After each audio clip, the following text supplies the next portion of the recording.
guys, update lang po tayo sa Mr. Kuya Lord again guys. Kikisami na po kami guys, gagamit kami ng metal paring. And there's yung update ngayon sa house ng mga guys, ano? Dito sa may guys, ayan na rin dito. Continuous watching lang po dito sa ating update mga idol. Good morning Ate Meng! Ayan si Ate Meng po. Pasensya na sa araw sa guys, ano? Magulo po. Nag-drive ka? Wow, saan ka pupunta Ate Meng? Marilaki? Marilaki ka ba? Oh, wow, may kasama ka na ngayon. Hindi na si Kuya Lars ang kasama mo sa pagdadrive ngayon, ha? Ayaw po si Ate Oats, busy po kami, ano? Ay, sa sumulong? Magsusumulong kayo. Ingat sa pagdadrive, ha? Ay, mama. Hindi.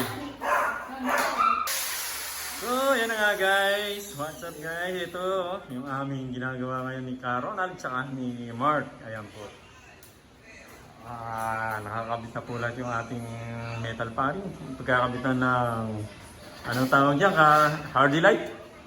Yan. Yung sa kesame guys. Kita nyo. Ayan.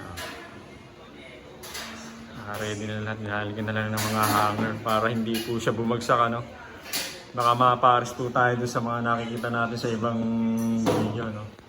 Bumabagsak yung kanilang kesame dahil napuno ng tubig, guys. Pero ito hindi. Dahil subok na to. Kasi yung sa first floor namin mga ito. Yan. At siyempre po, yung aming boss. Yun. Si Ate Oats. Ate Oats. Ano ang ating merienda, Ate Oats? Busy si Ate Oats eh.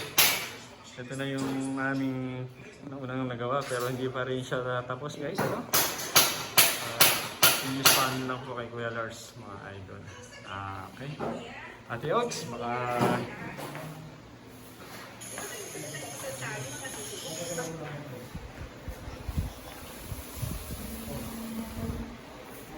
Ayan na guys, ano? Continuous follows lang po kay Kuya Lars sa wife niya. At maraming pong salamat sa lahat po ng mga sumusuporta, sa mga nagsusubscribe, ano. Saka yung tambalan dalawa namin ni Mariano ni Lawrence. Nasa Facebook page po namin. Siyempre, supportahan niyo din si Mariano G at Cindy Girl. Galio! Ayun!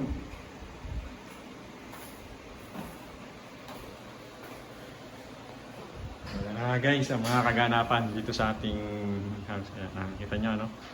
Talagang pahirapan po kasi lipat-lipat ng mga gamit pagka gumagawa. Yung sakripisyo lang mga idol.